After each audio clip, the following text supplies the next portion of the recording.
How confident are you, or pessimistic are you, that the legislature will expand Medicaid next year? I am, the Missouri legislature never ceases to surprise me. It's the last week of session. And, in the good old days, the Missouri legislature, when you'd go to meetings, they would be all about education and transportation. If I were going to look at what the major responsibilities of the state legislature, besides spending federal money, which is a huge part of their budget, that's what people don't realize, is that a huge chunk of what Missouri legislature spends to balance their budget is, in fact, federal dollars coming from Washington. But they don't really talk that much about, in fact, a colleague of mine was saying that he was at a Republican meeting and it went on for 3 hours and no one ever mentioned the word education or transportation in 3 hours.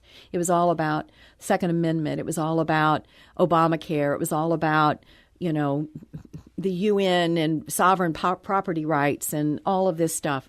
So the idea that they are taking Missouri tax dollars and giving it to other states doesn't make sense to me.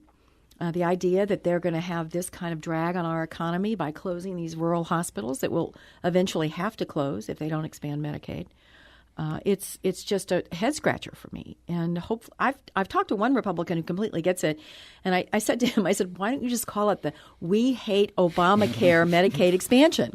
And then you will be able to solve your political problem, but do the right thing for the people of Missouri in terms of policy. It doesn't seem like you're very optimistic, though, that will happen.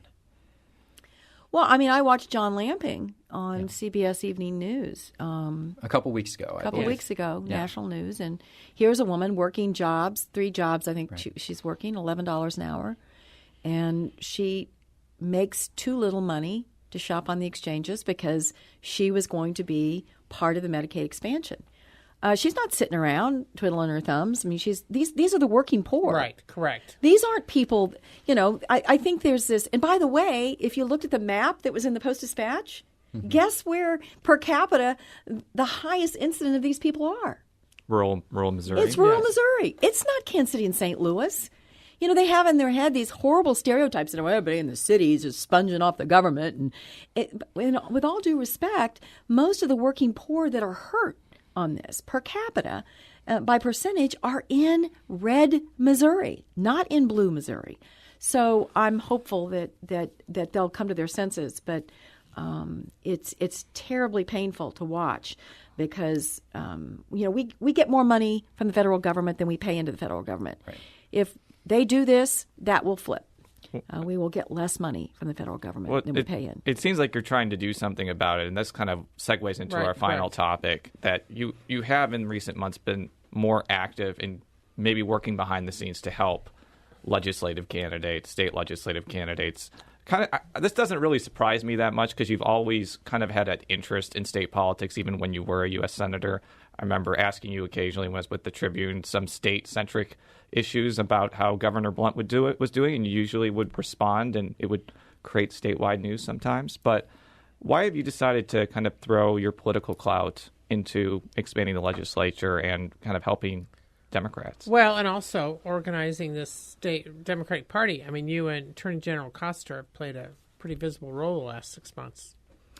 Well, I don't want to overstate this because I don't want people to think that, I'm, in some back room somewhere, rubbing my hands together going, this is what my job is now. My job primarily is to be as knowledgeable and work as hard as I know how on issues that I'm going to be called upon to vote on in Washington and do the best job I can representing Missouri in Washington. But at the end of the day, I love this state. Mm-hmm. I know this state. And this state is not represented accurately by the current legislature. It's not who we are.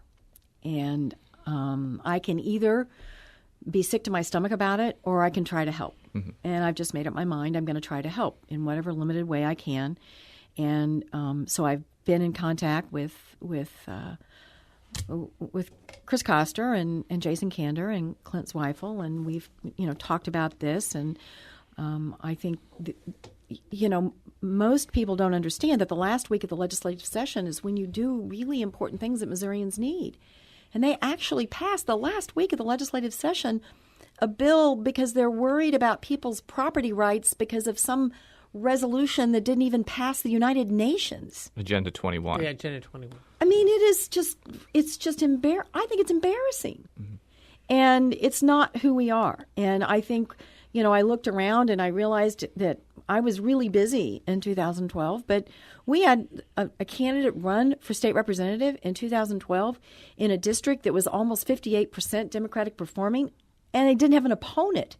Mm-hmm. A Republican ran unopposed. Mm-hmm. I'm going, well, this is crazy. Yeah. We can't do this anymore. So I'm going to try to help a little bit, but I think it may be overstated around the coffee machines and at political gatherings. And I'm just trying to help. Well, out I mean, the fact bit. that you're getting involved at all, you don't have you're a national political figure, and you would assume that your interest would be helping other national Democrats, which I know you were doing. So you're kind of doing this not necessarily out of the goodness of your heart, but no one is really expecting you to get involved in the grandeur level. I think if I have the ability to bring resources and any expertise to campaigns that will help us have a Missouri legislature that reflects a moderate, middle of the road, salt of the earth, great work ethic state that Missouri is, then I want to do that. We are a moderate state. We are not a crazy state. We are a moderate state.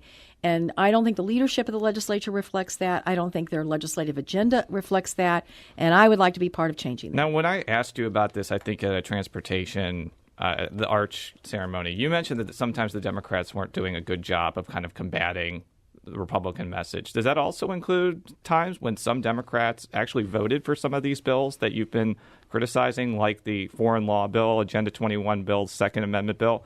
Does that kind of make your head scratch a little bit when some of these people vote for this, maybe to avoid losing in conservative districts or something like that? Listen, I understand. I mean, I don't vote with my party a lot. I have been given time out in the corner in my caucus when I have tried to call out appropriators that were thought earmarks were the coin of the realm. I would never criticize anyone for voting against their party's leadership. I do think that there are some members of the legislature who have not really had a comfortable place where they were confident that their moderate narrative was a strong one. Mm-hmm. And when you're surrounded by voices that are very extreme, it's very hard to kind of like go, well, wait a minute. Maybe that is extreme. I mean, obviously, these people down there think this legislative agenda was normal. I don't think it is. I don't think in a time when we are near the bottom of per capita contribution for education in this state, and when we've got the kind of educational challenges, one of the most expensive tuitions in for higher education, and all of the problems around in our roads and our bridges. We have more structurally deficient bridges than almost any state in the union. Mm-hmm. To me, it is not that they are wrong. I just think we need to get some critical mass around some moderate issues that they can be more comfortable advocating for. Well, I think we're going to have to end it there. The senator has an appointment soon, but thank you very much for joining us. It's been great to be here. To close us out here, you can read all of my stories at stlpublicradio.org. You can read all of Joe and Jason's stories at stlbeacon.org. You can follow me on Twitter at @CSMcDaniel. You can follow Jason on Twitter at Jay Rosenbaum. You can follow Joe on Twitter at Jay Mannis. It's JMANNIES. And you can follow the senator on Twitter at Claire CMC. And I think Jason should figure out a way to tweet a link to the recipe to those cookies. So that is my only request, that we get a tweet with the recipe for the cookies linked, so that, and I will retweet. Oh my! I will retweet the recipe for your cookies. And you have like 8 zillion followers, so I'm sure that recipe will get a lot of play. It will. Well, thank you very much, Senator. Thank you. We'll be back next week. Okay. Until then, so long. Thanks a bunch.